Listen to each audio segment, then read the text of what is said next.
mind the gap would make sense. And okay. So anyway, so sorry, I just got another message that, so probably Afton's having challenges. So Afton Butler, who will join us shortly, I hope, and then she can introduce the rest of our panelists, but I'll introduce myself, of course. But first, let me thank all the panelists, not by name, because I let Afton introduce you all, because I was very, very happy when I contacted you all and you all immediately agreed. So that's a wonderful thing. And we are really fortunate that we actually, gender gap, STEM gap, are really multifaceted challenges and needs multifaceted solutions. So I think our panelists are going to show you a different perspective from where they're coming from, starting with Rita and then Eva and Katie from Harvard. And then we will have Letitia, who will actually talk about an application at the grassroots. Now, I'm going to, as is often my task, I'm going to introduce the topic. And so let me just, sorry, I'm caught unawares because I wasn't expecting to do this. So my name is Manjeet Dosanjh. I've been working with using technologies for development and bridging the gap, both for women and for developing countries for many, many years. And academically, you know, I'm at CERN, where I just retired, a visiting professor at Oxford, but here I'm representing ICEC, which is an NGO which talks about cancer care, especially in developing countries, but also in regions in high income countries which don't have access. So how to make technologies available, okay? So let me just now open my screen. Let's see if everything works. I haven't told everybody else how it works. Can you see it? Are you able to see my screen? Yeah. Yes. Okay, I'm just going to go to full screen. Hold on. Slideshow. Here we are. Oh, it didn't go, you see. What did you do to this, Letitia? Hold on. Did I do something? No, I'm only kidding you, don't worry. Okay, so can you see my screen? Can somebody tell me? Yes. Yeah. Yes. Okay, so anyway, so here is the STEM and Mind the Gap.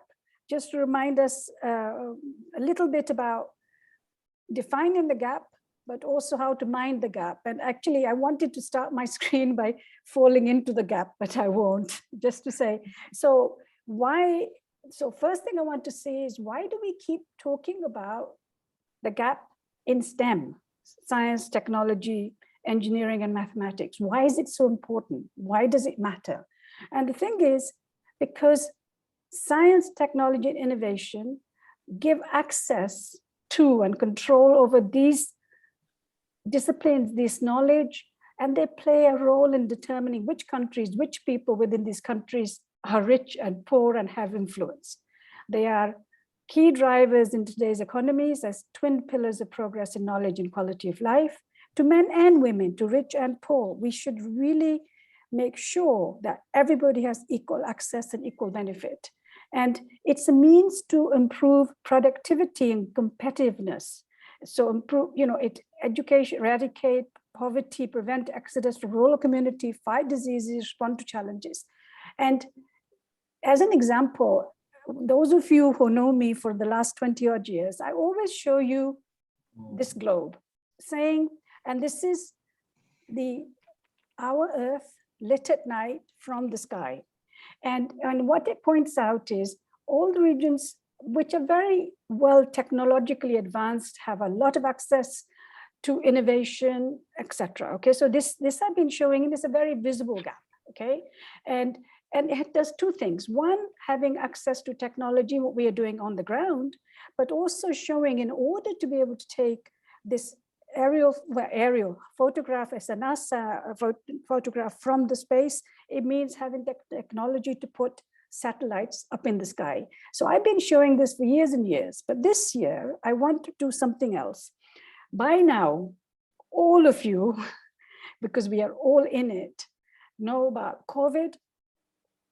And access to technologies, and which is also emphasizing access to STEM, because talking from the COVID vaccine, if it wasn't for the molecular cell biology technology making vaccines, knowing how this is possible, I mean, it's the fastest vaccine ever produced. It's faster than I could have imagined many years ago, as many people could have imagined years ago. But so we were able to manage to almost function normally, a lot of us, for 2 years, but the access to vaccine shows you the gaps and the disparities, okay? And also COVID is experienced unequally, higher rates of infection, mortality among the most disadvantaged communities. Is not a socially neutral disease. And it underscores the need for equity-focused global agenda, not just health, but at all fronts. So here we are talking about STEM in action, okay? I mean, how many of you had known about antigen tests or PCR or any of these things until COVID hit? I mean, when I went to MIT, 30 years ago now, I was doing PCR by hand, going from one water bath to the second to the third, and it would take me a week to sequence something like 80 bases. And now you can do your PCR test and have it immediately. But also all the cell and molecular biology in action, giving access. And in order for us, most of us to have a normal life, not everybody, unfortunately, okay? And then the second thing, which is really, we are talking about technologies and innovation, is the technology which allowed us to continue working during COVID, even though we couldn't go to offices, we couldn't see people face to face, but at the same time, it exposed the wide digital divide. And we are now using this because it's wonderful. I mean, the World Wide Web was invented at CERN, so I know how wonderful and accessible it is. But also, the fact is, over 3 billion people do not have access to the internet. So when we talk about digital divides, we talk about STEM divides, this is really experiencing at the forefront. So for 2 years, lots of were managing, but lots of people didn't have access. Progress has been set back, their education has been set back, and there are so many challenges. So I wanted to actually start with this, okay? And then, of course, the last slide I want to show before I go to STEM itself, I was telling you that I'm now, working with an NGO, International Cancer Expert Corps, and we look at cancer treatment, radiation therapy, which is state-of-the-art technology, application, innovation, engineering, and research is one of the key points for cancer treatment. And yet this is access globally to this sort of technology. So US, Canada, Europe, Australia, Japan, but a lot of the world doesn't have that sort of access. And only 10% of the patients in low-income regions have it. And I know that we are talking about access for women, so I wanted to also point out, that's why we had a panel 2 days ago, that 9 out of 10 deaths for cervical cancer and 7 out of 10 in breast cancer appear in regions which have low incomes and they don't have the same access. So we talk about gaps, but there are gaps everywhere. So now let's go to the matter in hand, which is gender equality. SDG 5 is all about empowering all women and girls globally and all forms of discrimination against all women and girls. And the 0.5B, which is enabling technologies, particular information communication technologies to promote the empowerment of women. So this is SDG 5. Unfortunately, look at the reality of what's happening of equality. 70% women account for those living below the poverty line, and the number went down because of COVID. 62 million girls still aren't in school. 1% only 1% of land is owned by women, although we are 50% of the population. And women and children are 14 times more likely to die than men during natural disasters as well as pandemics, unfortunately. So we have to use all our resources to be able to have equal access to everything. So gender inequality, women's empowerment are preconditions for sustainable development for our planets and our future. I mean, how could we possibly meet our global challenges, which are really challenging, if we only use 50% of the workforce, 50% of the brains, creativity? It's a multifaceted vision and outlook. And successfully harnessing and mobilizing all the world's total pool will have a huge impact on growth, competitiveness, economies, okay? And there have been a number of studies showing delivering through diversity. Reports show that teams where there are men and women, also which are multicultural in company boards, they outperform 15 to 20% women with men only. So why wouldn't we do that? I mean, this is not just a social thing, it's also an economic thing. We have to use everybody and all our resources to meet the global challenges. And that means all of us, all women as well, okay? However, the World Economic Forum report and UNESCO report that came out both find that women are still underrepresented in fields such as the computing, digital information technology, engineering, mathematics, physics. And, you know, we are coming now on to what is considered the fourth industrial digital revolution. Industrial, but I should put in brackets digital, because it's going to be based on artificial intelligence. It's about computing, it's about connectivity, it's machine learning, it's all of these. However, women remain a significant minority in the scientific fields driving this digital divide-driven revolution. And you know, the other thing is, if we are going to go for smart technology and smart answers, since those technologies are going to be used by women and men, we need to be able to access also their perspective of what's needed. Okay, so we have self-driving cars like Tesla. We have self-cleaning robots for the dust inside. We have self-cutting grass machines. We have all sorts of things. I'm just putting a few things. But you know, we need to be able to have technologies which are going to be designed that they serve the whole population. And in order to do that, they need input and ideas from the whole population. And so multifaceted efforts are needed to be made to address the gender gap at all levels, academia and workplace. I mean, the good news is there is progress. More girls are going to school, fewer girls are forced into early marriage, more women are serving in parliament and positions of leadership, and laws are being reformed to advance the gender equality. And, you know, I gave this talk a long time ago in Geneva during one of the civil society things where I said in 2012, women are not only underrepresented, they're undermeasured. So, you know, there were countries where data was not taken. Fortunately, things have changed since 2012. And now you see more of the world, the data is being taken.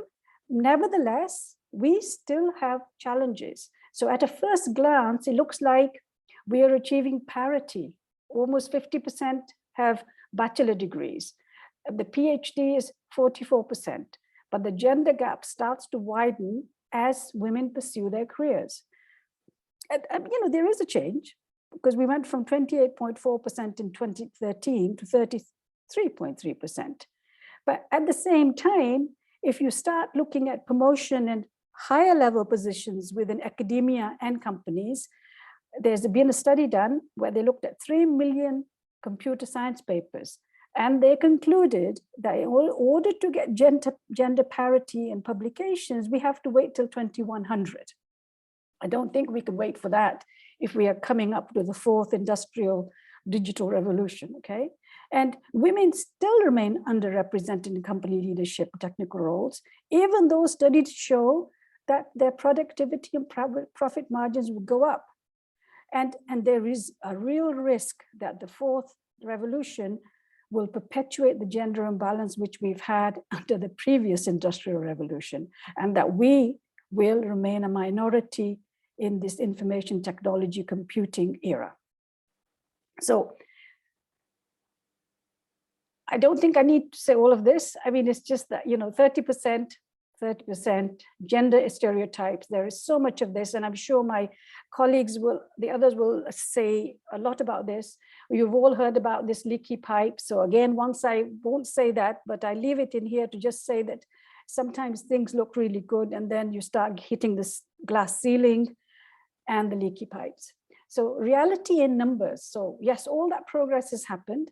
If you look at equally skilled, where is the progress? So if you look at primary education, you see 50-50, secondary is 50-50, tertiary is almost the same. But then you go to work, at work, skilled roles, leadership roles. So you see, you go from 67% all the way back to 32%, even when the education is equal. So it's not just a matter of leaky pipes. And then let's have a look at different types of industry as to what the balance is like. So healthcare and education is non-profit and legal. I mean, so here is ratios of leadership roles, here is all employees. So, you know, there are many more women, as you can see, in these roles, but when you go to leadership, you get the same challenge, and this challenge gets worse and worse. Well, it deteriorates, worse and worse is not a good word maybe, but when you start thinking about finance, software, energy, mining, and manufacturing, leadership is mostly predominantly men. If we want to be able to deal with our 21st global challenges, be it climate, energy, food, whatever, we need multifaceted talents and multifaceted skills to be able to answer that. And so there's the gender gaps in emerging jobs. Remember, I was just telling you about the fourth revolution. So data, AI, engineering, cloud computing. So women are very much involved in content and people and culture and marketing. But when you start getting to the things which make real dramatic differences, the percentages go way down. So, and this was really such a, not a shock, but it's such a challenge for us, because 2 years ago, when the World Economic Forum came out with their gender report, and they said it was going to be almost 100 years before we got gender parity. Unfortunately, as a result of COVID, this 99.5 years in 1 year has gone to 135 years.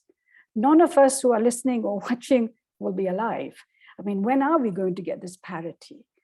Women, but not only women, but society at large has to fight, since gender parity is an urgent need for us, for harnessing and mobilizing half of the world's total talent and capacity.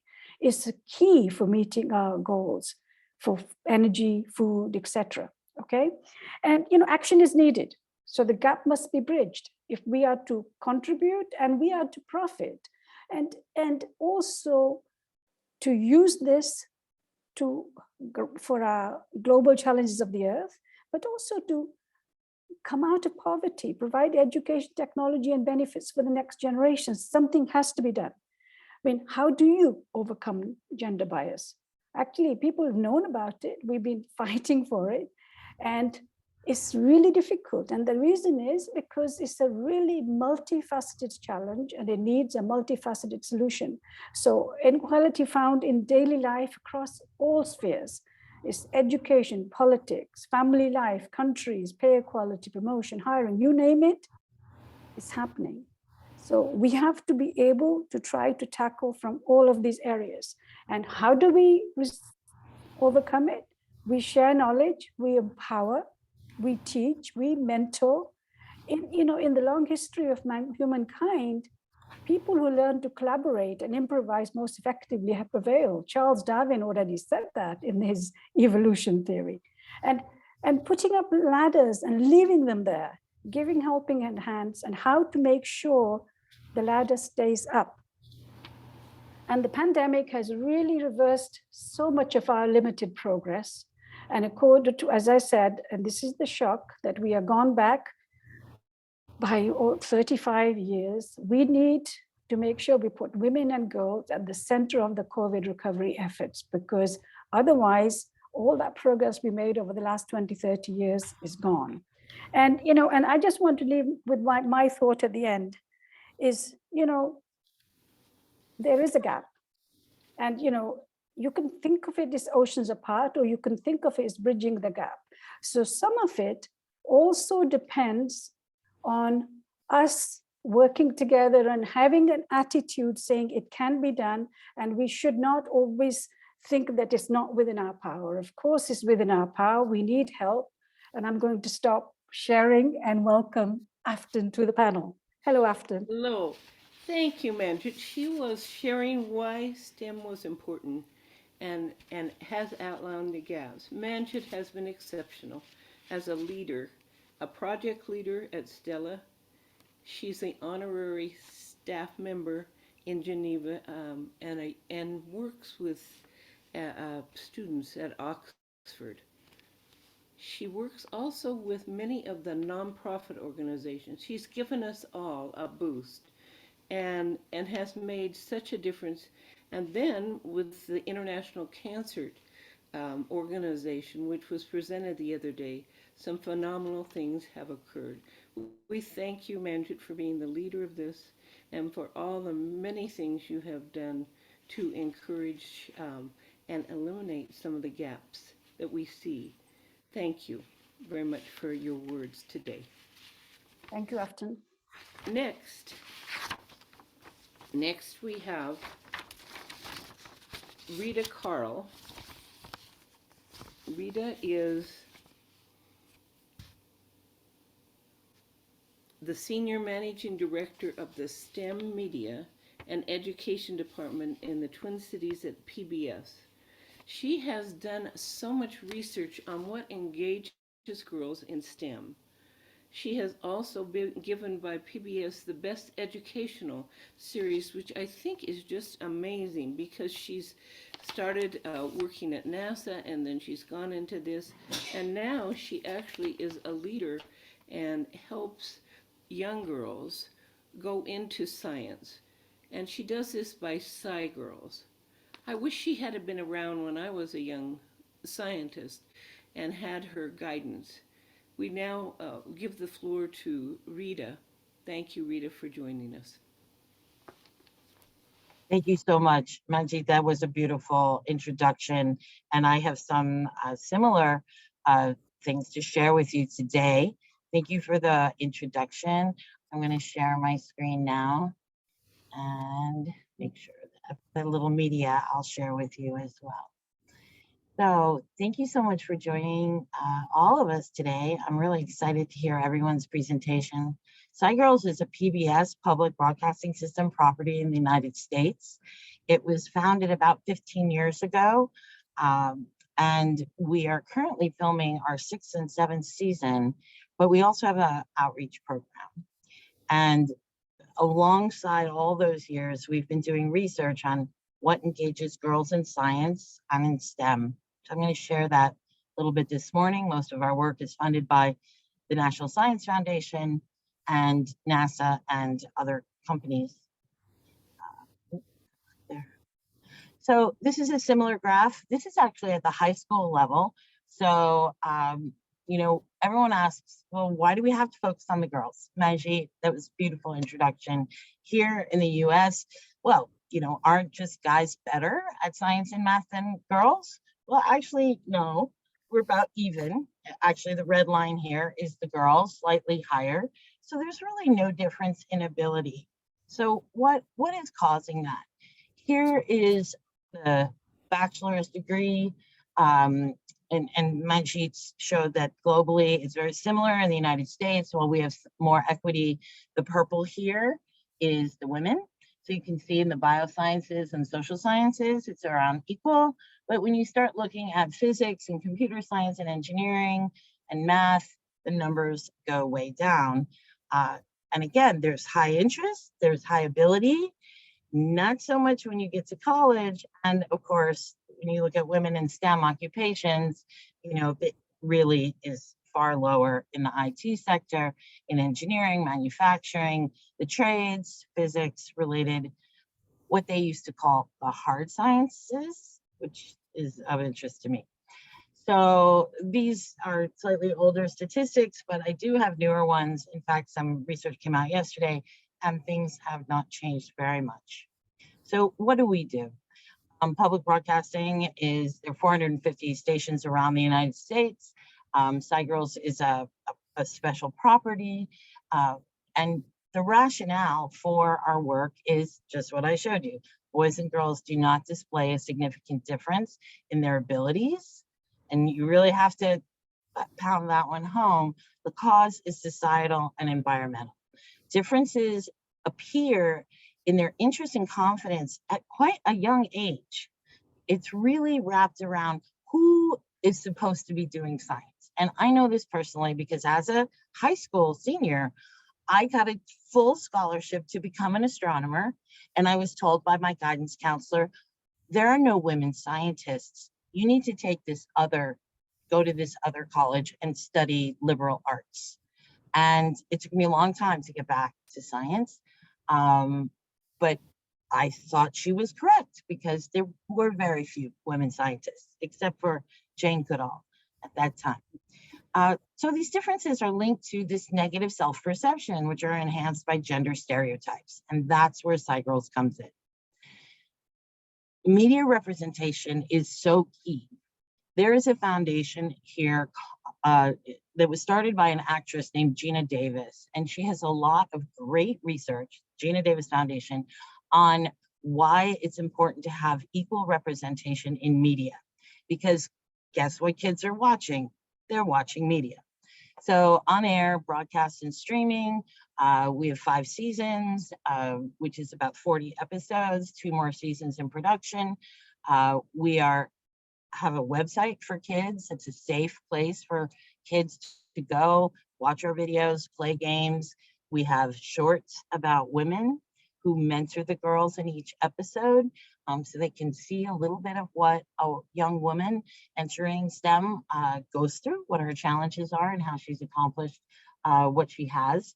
And then we have an on-the-ground partnership working with many programs across the United States. I have a video, and then I'll take questions after that, or we can just move on. So. SDGs, we need you. SciGirls is a PBS Kids television show, website, and educational outreach program. Oh, I am so sorry.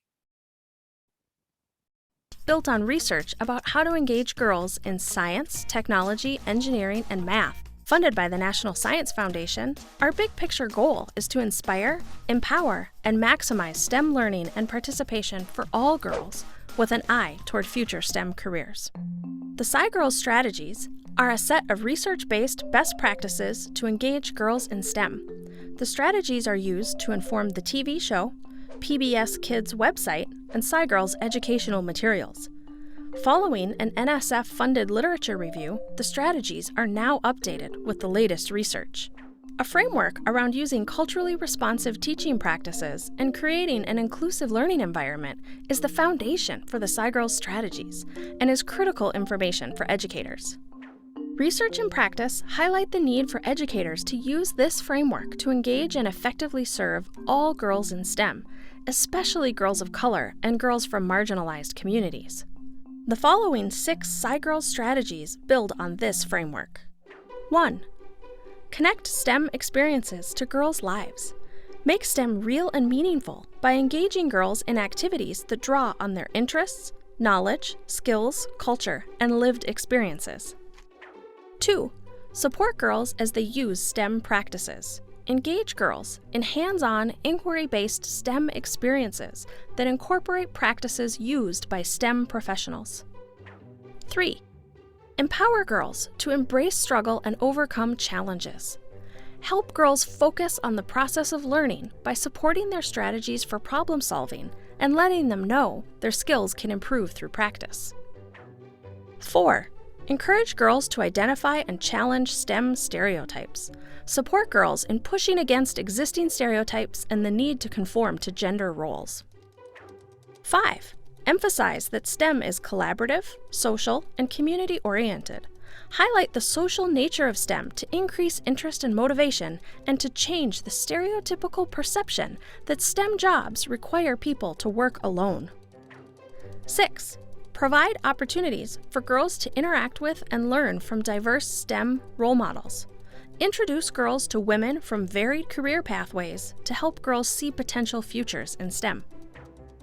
For research references and more tips, visit our educator website, scigirlsconnect.org, where you can download the SciGirls Strategies Guide, videos, and activities for educators to use in youth programs.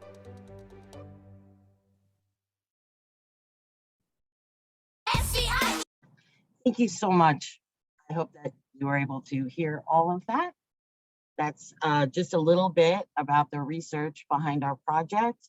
And if you have questions, I have my email here, our website, our YouTube website, and our educator website, which also has 50 activities that include all of those strategies and highlighted for educators, 1, 2, 3.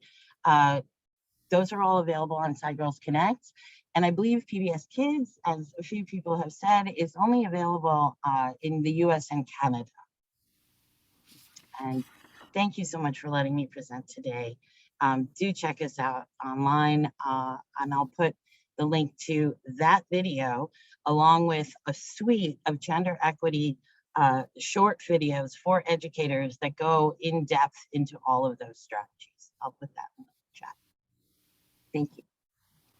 Thank you so much, Rita. This has just been fascinating, all the things you've been able to accomplish, and especially accomplish for girls young enough to take advantage of this so that they are set to go on to their high school and higher education. We really appreciate your being here with us today. Thank you. Next, Eva, we'd like to introduce Eva, professor at CERN. And she's an electronics engineer. She's an accelerator coordinator, an open hardware enthusiast, and part of the CERN WIT community. And WIT means Women in Technology. Now, CERN is a European laboratory for particle physics in Geneva, Switzerland. And WIT started with a grassroots community of the women that are there. And it's grown and it's done so many things. And so we're going to at this time have the opportunity to have Eva share with us all the things that's happening there and all the things that have been accomplished. Eva? Thank you. Thank you for the introduction. I'm Eva Cusio and I'm an electronics engineer at CERN. And as you said, CERN is the biggest particle physics laboratory in the world. And as for myself, I design electronics for the CERN accelerators, and I'm specialized on data transmission technologies. I will give you a few words about myself and my trajectory in STEM, and then give you an overview of our work in the CERN Women in Technology community, which is our small community of Sky Girls. So back at school, math and physics were fun for me, but I have to say I was not dreaming of becoming an engineer since I was a kid. I wouldn't identify with one. But when I had to select a domain, engineering felt future-proof and giving many job opportunities. And then I got hooked, and now actually I cannot imagine myself doing something different. I studied IT and did my master's in electronics in Greece. And for me, it was important after studies to find an interesting job. So I started as an intern in a big manufacturing plant of hard drives in Thailand. And then again, I was lucky enough to get accepted for this one-year position at CERN. It was very exciting and very scary. And now it has been around 10 years later, and I'm still at CERN, and I'm still feeling the same satisfaction of doing a dream job. We are permanently pushing the boundaries of what is feasible at CERN. We're trying things that are not available in industry or have never been tried out before. So it feels nothing like repetitive, and there's a new kind of excitement in every project. I put a few pictures here to highlight different aspects of the job. The human part, above all, it's about the teamwork for any big result. Of course, some moments of solitude, designing or testing endless hours in the lab. Work under pressure to meet the accelerator schedules with peaks of excitement and also stress. Thing of knowledge and keeping learning in conferences and keeping the team fit while running. and also being involved in side projects to get different perspectives and the richer experience. And regarding gender equality issues, I have to say, in my case, I hadn't realized the big inequalities and their consequences until after my studies. I was thinking that women issues were solved by the generation of my parents. So my mother was working, contrary to all the generations before her. And this was giving an illusion of equality. And it was after some years at CERN that I realized the vast differences in the numbers in my domain, and the fact that it was not a random fact. It was the incentives that were not there. So since then, I'm a member, and now I'm part of the steering committee of the CERN Women in Technology. And this is why I'm here today. And of course, I'm of the lucky people. I didn't have to fight against poverty or access to school, but I still have a version of minding the gender gap. I think women are not attracted to STEM because they're not given the same opportunities, and this starts from kids. So personally, even if I finally selected the STEM career, I sure started much later than my male colleagues. I think they were dismantling radios since they were 7 years old, while as a kid, this didn't look as a possibility to me. And I guess same for them, for any housekeeping task, maybe. So it starts with childhood, and maybe it becomes even more obvious when you, like yourself, you have children. So I think parenthood amplifies the inequalities. I recently became a parent, and being the only woman in my team, I see the difference in the approach to work and to family. So, for example, paternity leave is very imbalanced at CERN. And of course, this has consequences in the involvement of fathers in the tasks of the kids in the long term, and also on the potential of career evolution for women and for men. So these are the statistics at CERN. While, as you can see in green on the left chart, the percentage of trainees has increased in the last 10 years. The percentage of staff is flat since 2011, and it's flat at 20%. And this actually includes both technical and not technical fields. So as you can see the graph on the right, from this 20% of women representation, only 37% is females on research, scientific and engineering domains.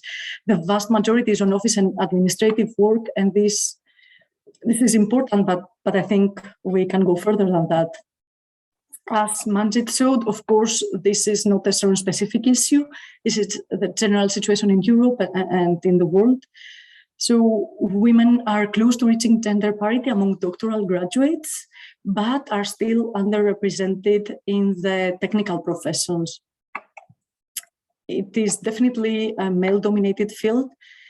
And I feel the field actually is missing out from excluding people. I see it in simple things. So different people will code differently, will explain and document things in a different way, will motivate people in different ways. And I think it's worth it having all these different approaches in a combined team.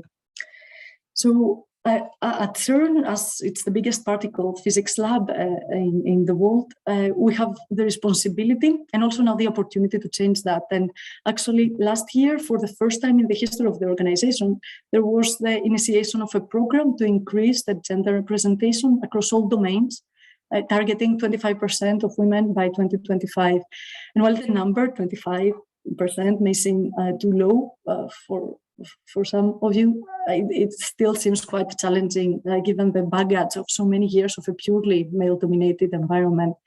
So yes, 25 by 25 has just launched at CERN, and we're looking forward to seeing these graphs change. Now, the Women in Technology community at CERN started in 2016 with these very low numbers of women representation and with no official plans for a change. It was founded by 2 members of the CERN's IT department. Women networks in industry and in academia back then were already very popular, but there was nothing similar at CERN before. It was founded on the basis that professional networks are considered as a key contributor to the success in careers, and they benefit both the networking participants and also the organization as a whole. They create a community, they provide a place to connect, they help build confidence and bring inspiration. And you can see the fast growing number of WIT participants. We are 500 members today. In the activities of the community, they're both internal and external. We have with talks where we interview senior women at CERN in the industry and in academia to share career and personal challenges and give an inspiration for fellow women. We organize lectures and screenings to raise awareness and generate internal debate on general women's issues. We informally meet for drinks and visits to experimental facilities and labs, especially to welcome newcomers and network. We have put in place a networking program. So CERN so far doesn't have a mentoring scheme, but we had some support from the CERN HR for training and for the organization of our own scheme with a senior to junior mentorship. It's a yearly program. We are on the 4th edition. We have served 58 mentees so far. Now, on our external activity, in collaboration with local engagement and event teams, we have been organizing workshops for kids and teenagers, for programming and robotics events with women tutors in a way to reach out to more girls, inspire the future generations. We also have a strong social media presence. Our Instagram channel has more than 2,000 followers, with 65% of them women. And we have collaborations with journalists, artists, and other outreach groups. But I would say that what is bonding us all these years is our weekly newsletter. It's the landmark of our community. It's the way to close a week as part of a community and to contemplate about changing the world during the weekend. So coming to my last slide, clearly to change the numbers at CERN, we need policies and allocated projects. And it seems that this is happening now at CERN with the 25 by 25.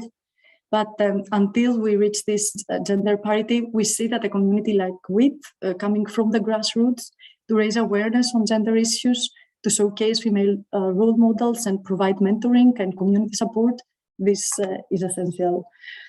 Personally, I feel very lucky to have met people working in my field whose attitude and whose achievements are inspiring. There are so many normal women, but not so normal after all. They defend their positions in a world of men, and they help me do the same. Thank you. Thank you so much. That was just fascinating to think of what you created right inside the Physics Institute there in CERN. And I'm sure it's made a significant difference to the women who are engaged there. Thank you for all you've done and for sharing with us today. Now we are going to be honored to hear from someone that has really done some things in science. She's Professor Catherine Kaufman. Catherine studies the source of gender gaps. So she's trying to get to the crux of the issue. And I'm anxious to hear this because I really never heard too much sharing about this particular topic. Also, in doing this, she's going to share the role of beliefs and how it impacts experimental design, and also the forces that carry forth and moves women into economical fields. She has received her PhD from Harvard, and I'm anxious to hear what you have to say today because I think it'll give us all great insight. Thank you. Great. Thank you so much for that nice introduction. It's my pleasure to be here with you all today.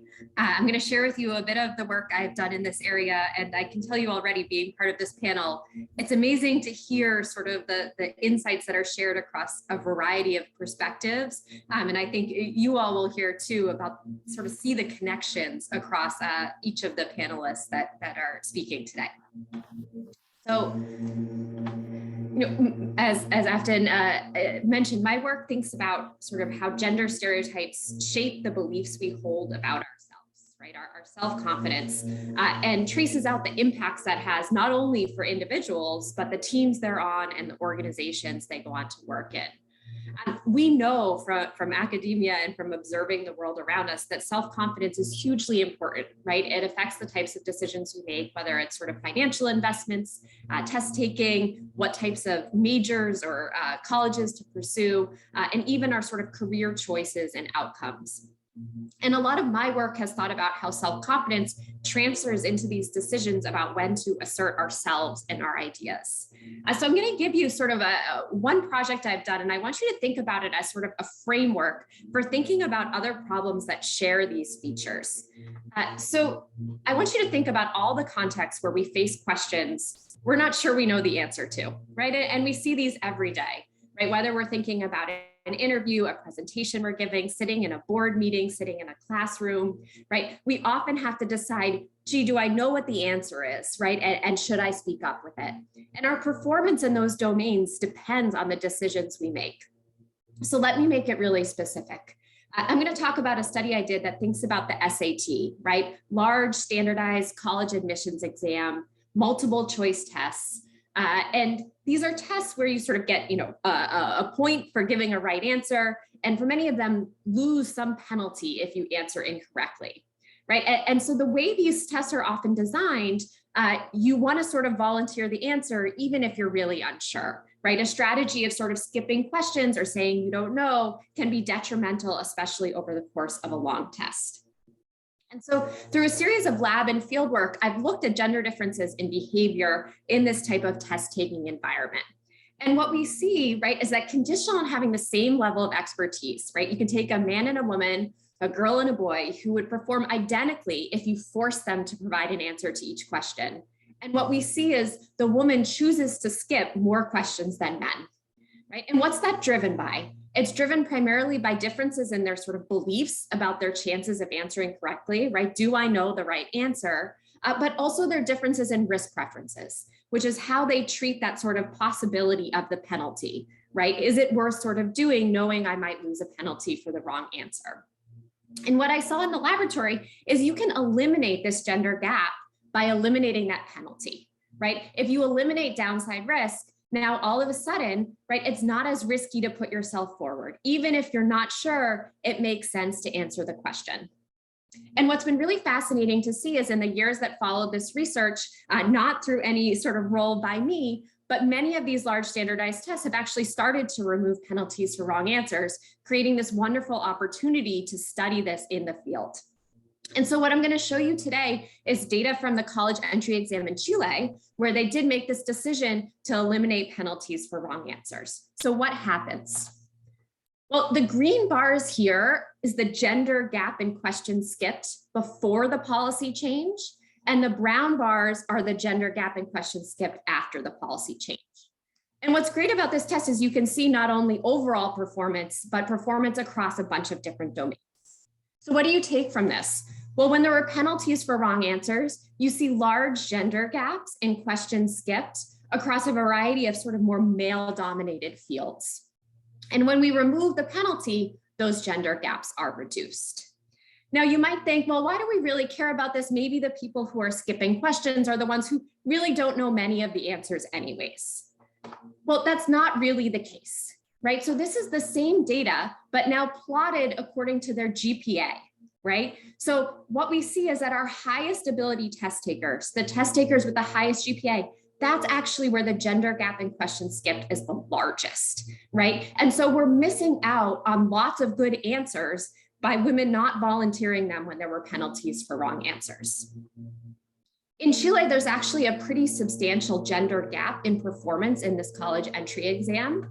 So I'm going to show you now, this is now scores on the test, right? Performance and measured in standard deviations, right? And so what we see here, again, green bars before the policy change, brown bars after the penalty was removed, right? Overall gender gap in performance of close to 1/3 of a standard deviation, but simply by removing penalties for wrong answers, we can reduce that gender gap by almost 10%.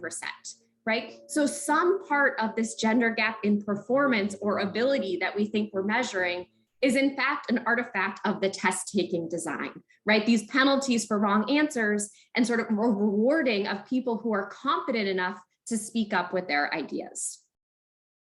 So again, that's sort of a specific context, but you could think about lots of these environments that sort of rely on people to decide when to put their idea forward, right? In any of those types of environments, that sort of self-confidence role and that worry about downside risk could play a role in driving gender differences. So I'm going to show you one more piece of data. This is now from a team decision-making problem, right? So the team has to sort of decide what the answer to this question is, and I'm measuring whether the person sort of volunteers their answer. So what I'm going to show you is conditional on actually knowing the right answer, right? We can measure in the lab, would this person have had the right answer to the question? How often do they fail to speak up with it? And I'm going to show you data from a range of male type domains, right? And that's really where we see these differences emerge. So what do we see, right? Well, the red bars are how often women are not able to contribute their answer, right? Not speaking up with it. And the blue bars are those rates for men. Now, so overall, you see that roughly a third of women's right answers go unheard, right? That's significantly more than the rate at which men's right answers go unheard. And again, consistent with that picture I was showing you from test taking, what I've plotted along the x-axis here is expertise in the domain, right? And so the gender gap is there across the range of expertise and is in fact quite large among even the most expert individuals in these teams. What's also striking is sort of the size of the distortion. So the rate at which the most expert women fail to contribute their answer is greater than the rate at which these men who really don't know much about the category are speaking up with their answer, right? And so we've got a big distortion in who we're hearing from in these groups. And that's really costly, right? It's costly from an individual's perspective, right? You're not getting sort of your answer out there, right? It's costly because you're not going to be recognized by your peers if they're not hearing your answers, right? They're not going to be able to recognize that you're an expert and you would be contributing a lot to the group. So it's really important to think about ways to solve these sort of inefficiencies. And so what I want to leave you with is gender stereotypes really shape our beliefs of our own talents, thinking about how good we are, how good our ideas are, when we're ready for promotion, when we might have an idea that's worth commercializing, when we might be good enough to go into a specific major or apply to a certain job, right? Apply to a certain university. Those beliefs of our own talents are often biased by gender stereotypes. Right? And I think it's on all of us to think about how we ensure that in light of that, we're still able to recognize and sort of promote our best talent.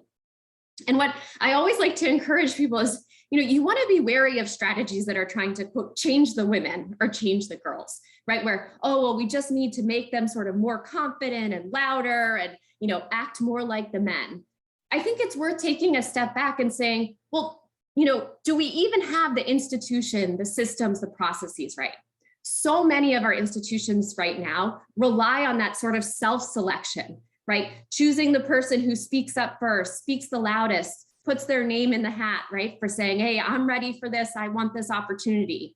And I think as leaders, right, we can do a better job of sort of selecting on underlying expertise and ability rather than overconfidence, right? We can cast wider nets. We can look for quieter voices and try and pull them in. And we can do what we can to sort of disrupt the stereotypes that bias those beliefs in the first place, right? So I think we all have a role to play in sort of changing the processes we use to identify and promote talent. So thank you so much for including me. I think it's wonderful to be a part of this group, and I'm looking forward to your questions later. Thank you very much. Thank you for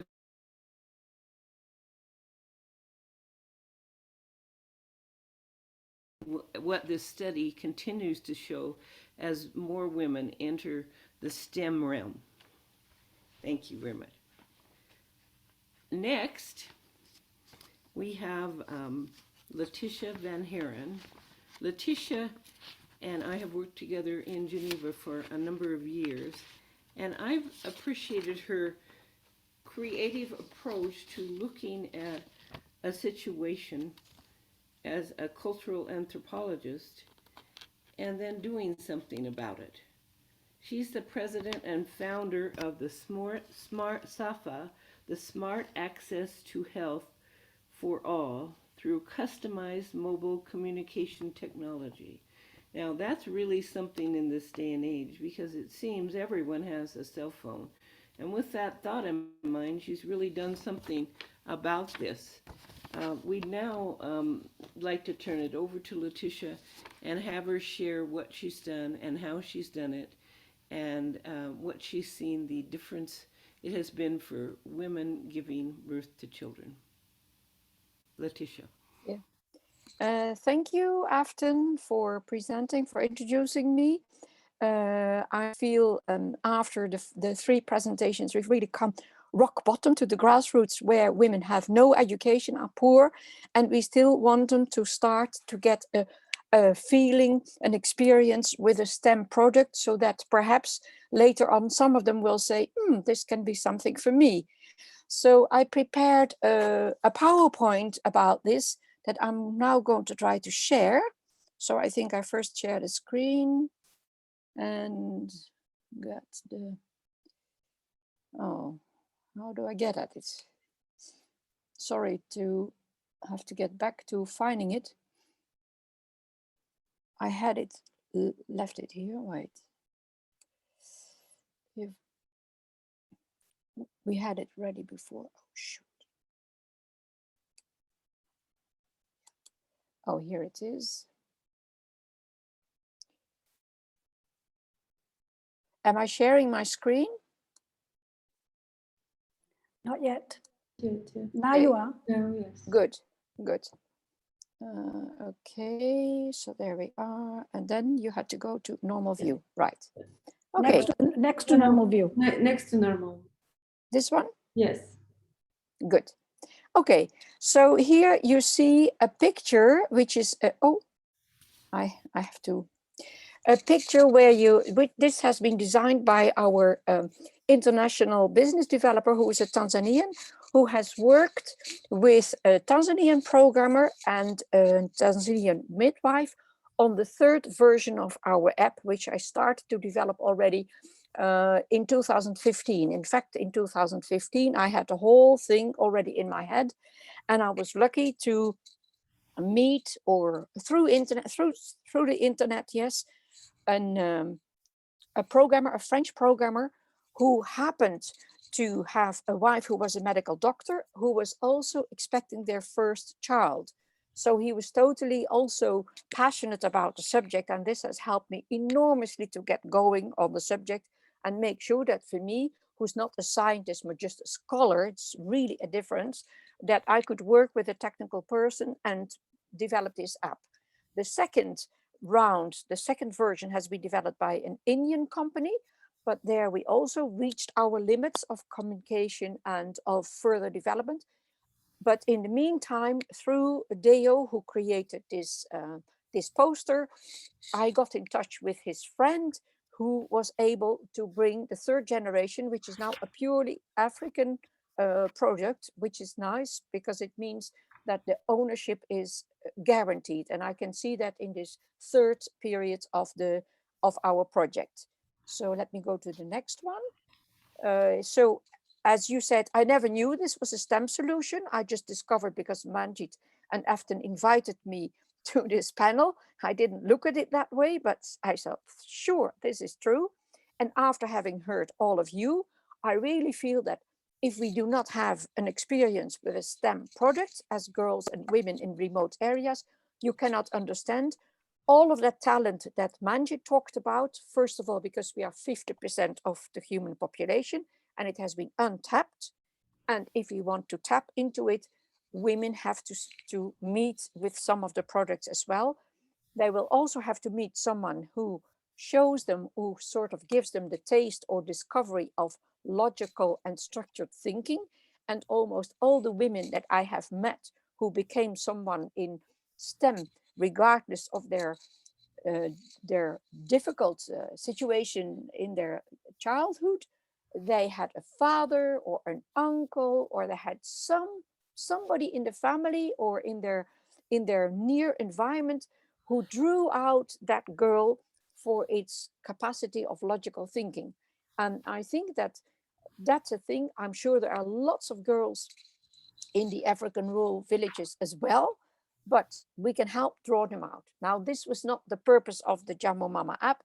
The purpose of the Jammo Mama app was to overcome a enormously high maternal mortality and to make motherhood a safer and more pleasant experience, enjoyable for women all over the world, including in remote areas. Here you see our logos, and you see that the logos clearly show you what we aim at. Connecting mothers, in fact, it's smartly connecting mothers with healthcare providers, meaning with a smartphone. You see the logo was designed by a young woman who traveled with me to look at the imagery that you would see in Africa, to design something where you saw that we would like the father of the baby to be interested right from the start, that they could look at the baby's development and the healthcare needs of the woman through a smartphone, which protects intimacy, which makes it possible to be interested in a subject that man would not so openly like to show interest in. Then you see our second logo, that is for the organization in support of this innovation, Jammo Mama, and that says smart access to health for all. You see that the H has been transformed into a little smartphone. And the idea is definitely that once we have got this through, we are going to have other applications that follow exactly the same model, which will be for looking after elderly people in your village and having them also not to be just the object of care, but the subject managing their own health, or young people with diabetics, or that women, or let's say the family, learns how to do good and healthy housekeeping, good nutrition, also with this kind of application. And therefore we have these two logos. Okay, so if we talk about safe and enjoyable motherhood, I really think it's a fundamental right of every woman. It's also a fundamental right to choose not to become a mother. That's a different thing. But it is definitely also a possibility that most women, or many women in the world, enjoy and would like to enjoy better than to know that there is a high risk of mortality. When I was most recently in Congo, I was absolutely shocked. On the one hand, appreciated all the women had come on foot from everywhere to have this meeting with the SAFA project, with the Jammo Mama app. So with me and the people that I am in contact with in Kwilu, Kalo, Iterambang, just a small village somewhere in the deep interior of Congo. And they raised their voices. They had not been to school, but they were saying, why is it that so many of us die when we have to give birth? Why is it that they give us a poster that says you have to pay 10,000 Congolese francs, and we always end up paying 100,000 francs?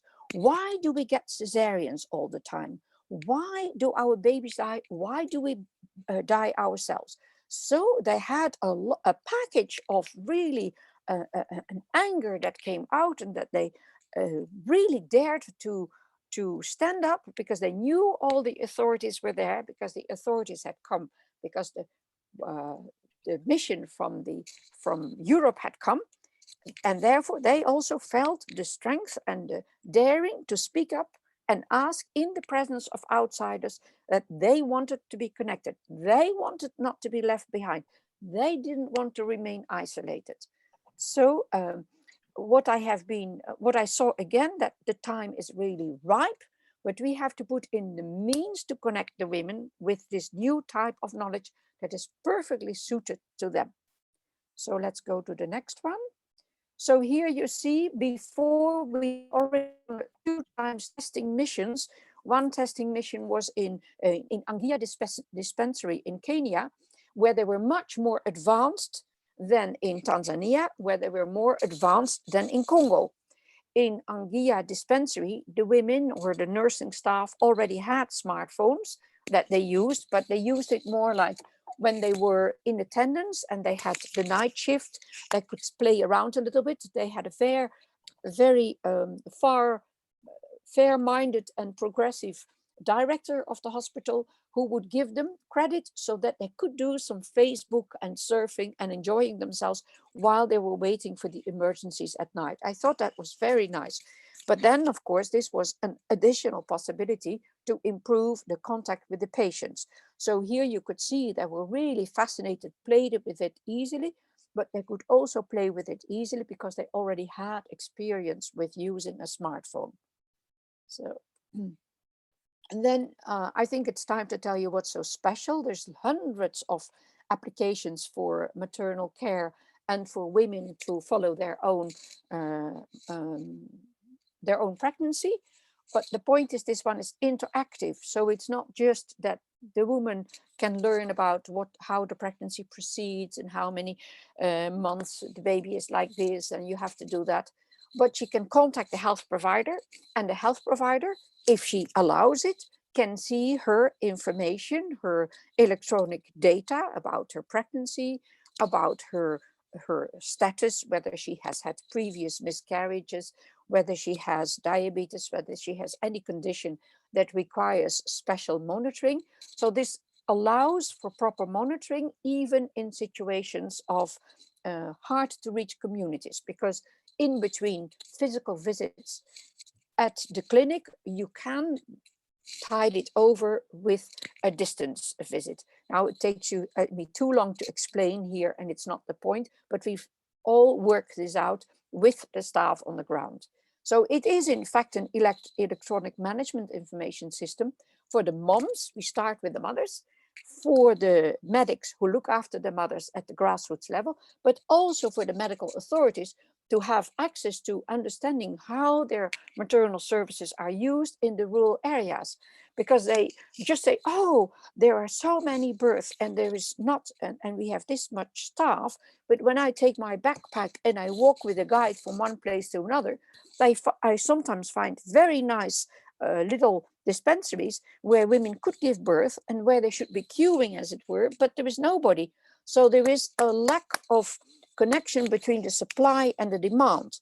And if we think about the way we do it in let's say, industrialized countries, if you have a new product, you tell your potential customers about it. So I said, we have to bring the supply and the demand together.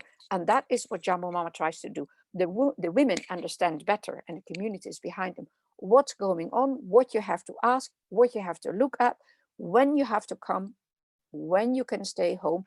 And the medics will know better how to communicate because they learn a shared language, as it were, through the app.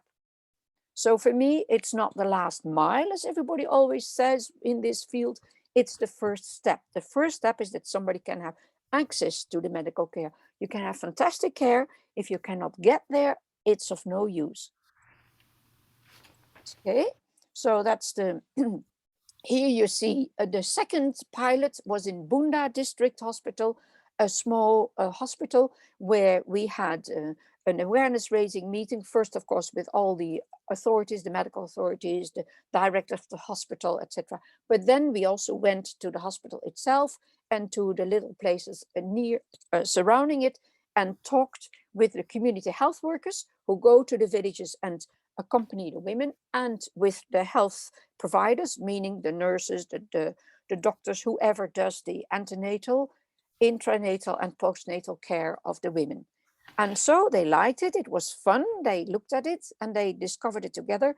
So every time we got what you say, proof of the concept, that the concept works, the time is ripe, but the means that you have to put into it are still enormous in the kind of psychological effort. So I join in a way as much Rita as Kate, that we find the psychological barriers that we have to overcome are huge. And then we have to get the funding to be able to encourage people to do it. I go very slowly because I do not want people to do it for the money. They have to do it for the intrinsic care and need to have to look further. But you cannot expect people to do it for free who have to raise families or have to, who do not have a protective floor behind them. So the hurdles, as you know, are really enormous because it's a multi-layered question, like the question, how do the women get access to STEM? And we see the access to the smartphones, to internet, to the Wi-Fi connection, to money to buy credit, minimal literacy and numeracy. Yep, that's all true, but you can overcome it because it's the first and only way to get STEM women from everywhere. So I will just go fast because you can all read it if you get your, oh, where's my, oh, here it is, sorry. Okay, so what we see is, and I think that Kate and Rita will agree with me, you need more patience, more adaptation, more practice.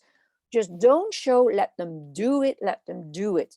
And then if we look at, Manjit also mentioned the economic implications, we have to bring back to the rural communities the economic power that comes from them. But let's not forget the grain that we eat, the energy that we use, it is all extracted from rural communities, in fact, but they never get anything back, everything leaves.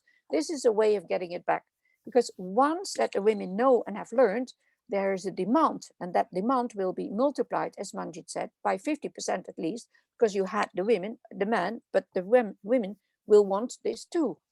And then we have, so we need solar power and other types of power supplies, and I've seen everywhere young entrepreneurs who jump into this to offer solar power, or there's another hydrolyte power that also works fine.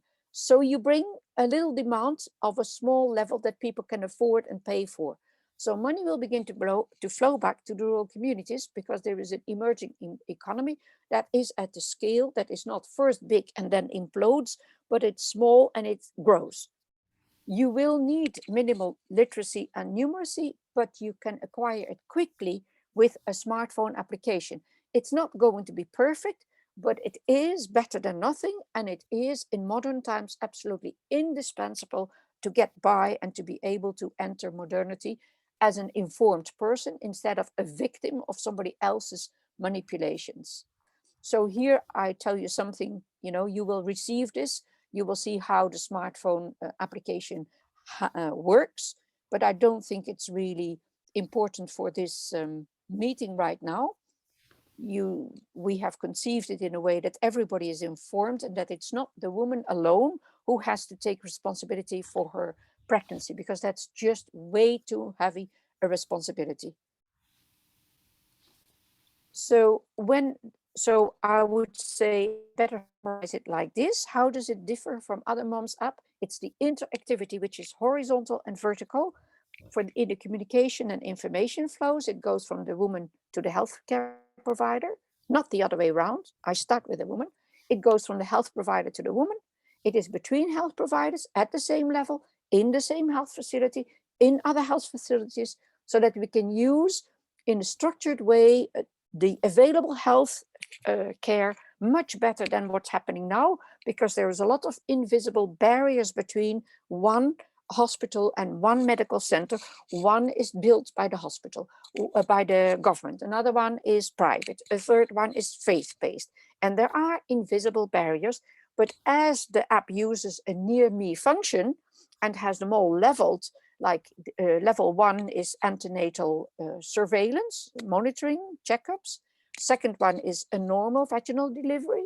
The third one is a delivery which also requires perhaps surgical or more sophisticated interventions.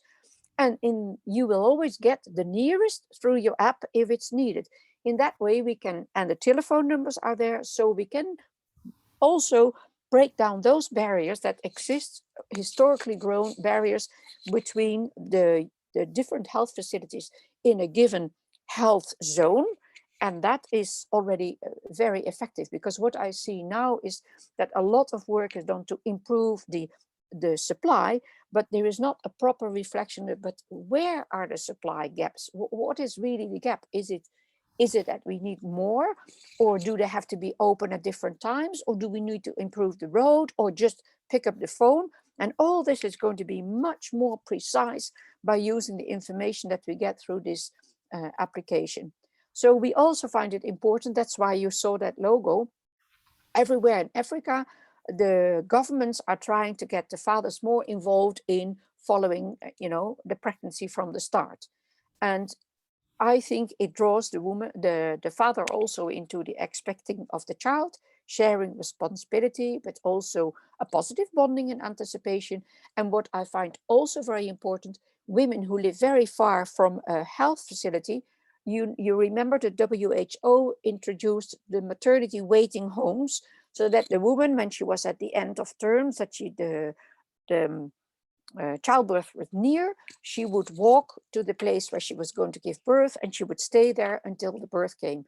But what I also found is that since women didn't know when this baby was going to come, she sometimes spent there 3 or 4 weeks, that the children, her older children, were left alone or looked after by somebody else, neglected. The husband bringing a new young wife into the family. So when her opportunity cost was enormous. But if we have maternity waiting homes where they are needed, but the woman can define better, thanks to the app, when she has to go, we reduce that time that she is on her own, away from the family, and that she has all these opportunity costs, which is what she cannot express, but it is one of the reasons why she goes to the hospital or the dispensary at the last minute, because of that opportunity cost. You see, so this is why, and we also, it's the whole idea of the loop. A woman should not be only all on her own responsible for her baby. When I had my first child, I was living in a rural village in Congo, far from everything, no electricity, no water, nothing.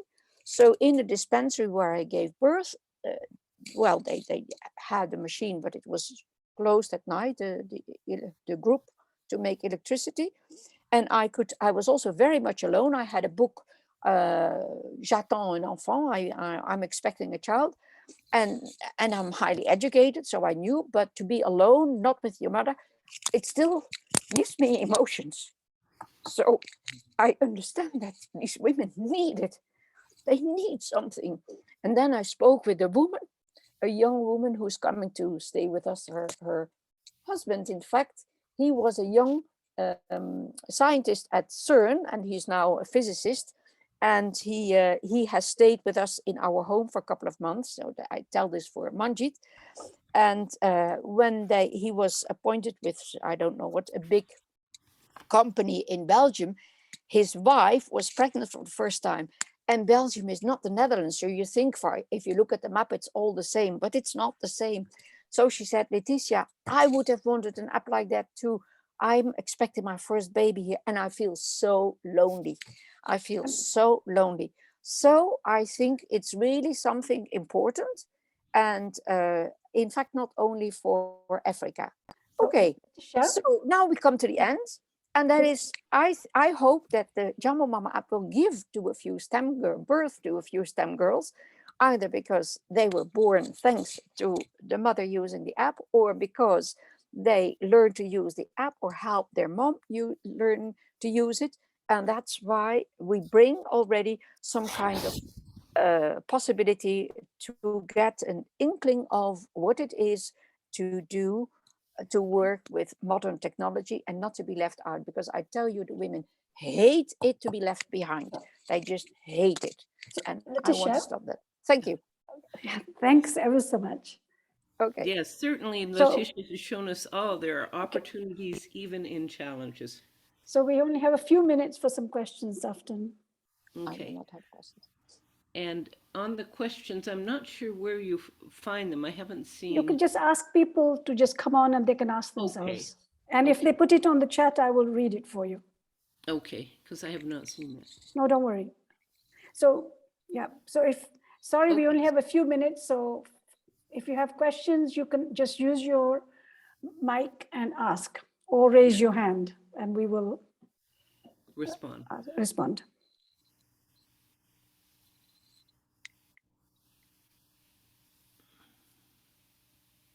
Does anybody have questions? I have a question to Kate. Go on then, Letitia, please go ahead. My question to Kate is the following. When we taught about, boys and girls, it was teenagers, get them aware about their gender identity.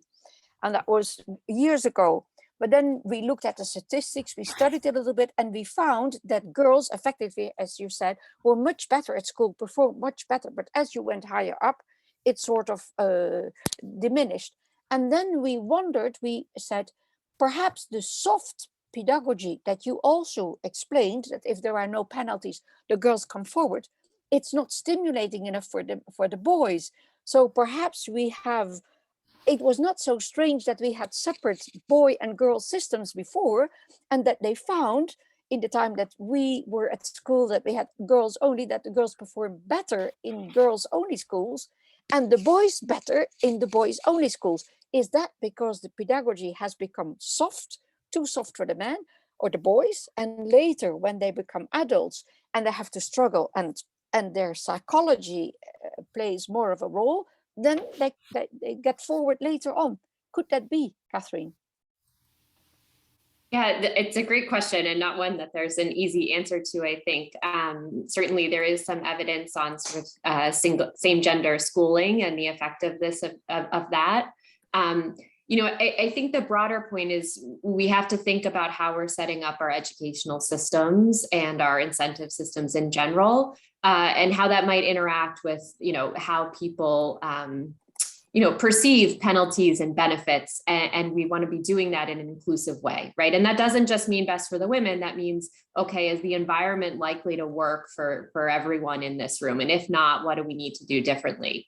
Same gender schooling might be an intervention that's effective there, but there might be a variety of other interventions, yes, right, that work in a diverse environment, which I think having those diverse environments also provides important benefits. Yes. Any other questions from those who are listening? So, Katie, I have a question for you. I'm sure actually lots of questions for you, but just one. I mean, if you could give one piece of advice, knowing how women react to assessments or getting their questions wrong and so on, if you could give one piece of advice, what would you say to a young woman who's trying to compete in a very competitive male-dominated environment?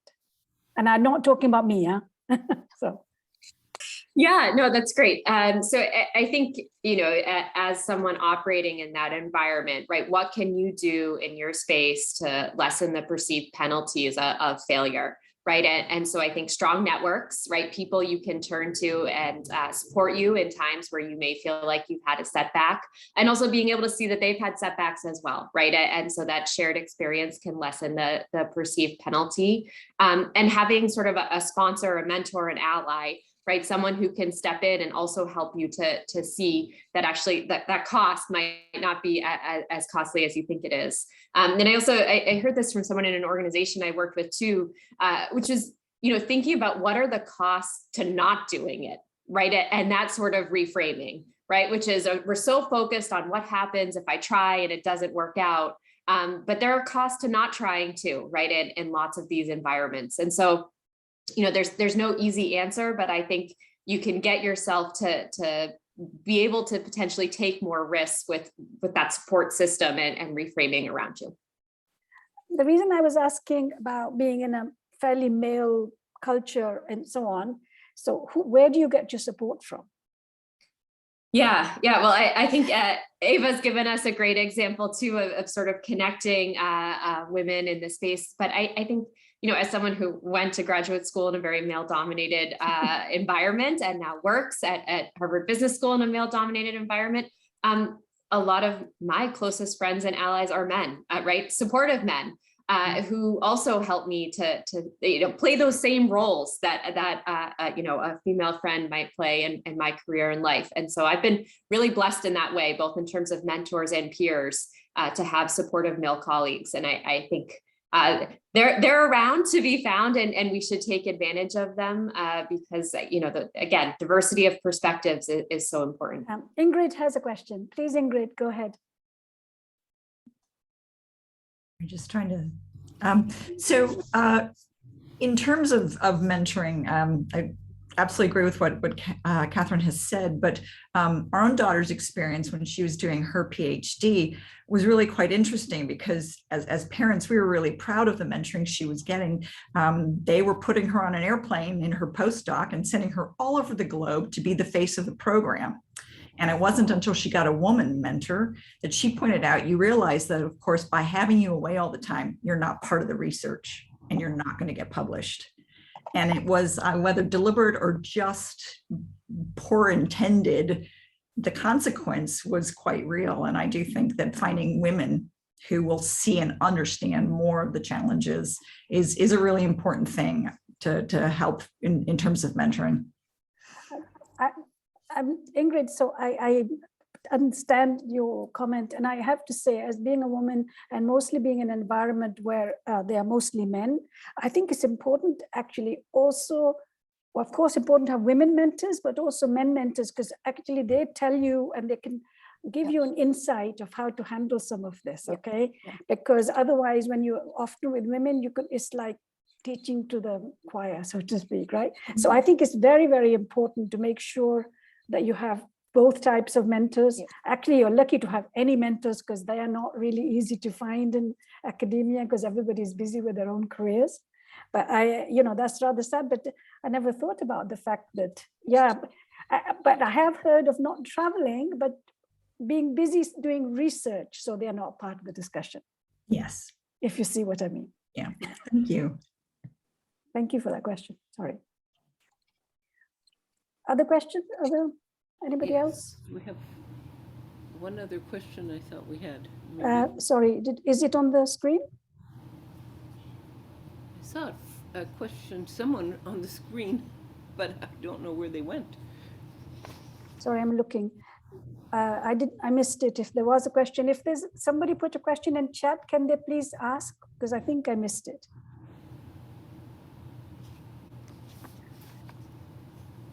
Eva, I have a question for you then. So what difference do you think WIT has brought to both men and women at CERN, the ones that you interact with? I think we started in 2016, and then there was not even an awareness of the gender disparity in the organization. So just raising awareness on the fact, that there is a minority, on the fact that and there's a minority not because there are not enough women, but because maybe CERN doesn't attract them, doesn't retain them. So I think raising awareness on women's issues was the first one. Now with this new initiative, I think it becomes more like a subject that at least is being discussed in several places. But back then it was really a non-subject, I think. I was going to say WIT has done something really amazing, because I think we were aware, including with people like Sdeshta and so on, because being at CERN for over 20 years. But what WIT has done is made a critical mass, which is creating that space where you can discuss this. And I think this is really, really important. That's why I was wondering, one is being able to discuss, but also if that's making a difference also to your male colleagues and collaborators as well. I think more and more it is, and again, as you say, it has to do with the critical mass. If it's like a spread people around the organization, it's a big organization, it's 10,000 people, the voice is not loud enough. But yes, now we are a bigger team, so I think little by little the change is coming. Yeah, I mean, just to say, I organized a panel with UNESCO, ITU, and Professor Hoyer from CERN DG, the necessity for women in science. Okay, or down in the UN. So I think it's not that there was, but it's really important what WIT has done. So I applaud you for your effort and, and being sustainable. And me, I applaud you for the support. Sorry, Afton, I'm back to you. No, I think today we have been enriched because we have had these exceptional speakers who shared with so many of the people online about what can happen and what has happened, and in fact, in the future, what will happen, because these women will provide the mentors that young women need to be able to have the courage and the faith and to go on and enter these fields, because these are the fields of the future. Yeah. I want to thank everyone who supported us, everybody who's joined us today, and all of our sponsors. It's been a great experience. And again, thank you, Manjit, for heading this up, organizing it, for all you do in your professional life. You're an inspiration. Thank you. Thank you. And by the way, Rita, I wanted to tell you, the Gina Davis, and when we had that panel more than 10 years ago, she was just starting her work for women and being a role model. Anyways, thank you, everybody. And we will, I think we have your email addresses. We will share the link and we try to put it on YouTube as well. So I'd like to actually thank all the panelists and the participants for being persistent. I think we have to close really because there's another panel, I'm sure, going on at the same time. Okay. Thank you. Thank you very much. Thanks again. Organizing, Manjeet. Bye. Pleasure. It's been a wonderful panel. I learned a lot. Thank you. So did I. Yes. Thank you so much. Great. Bye. Bye.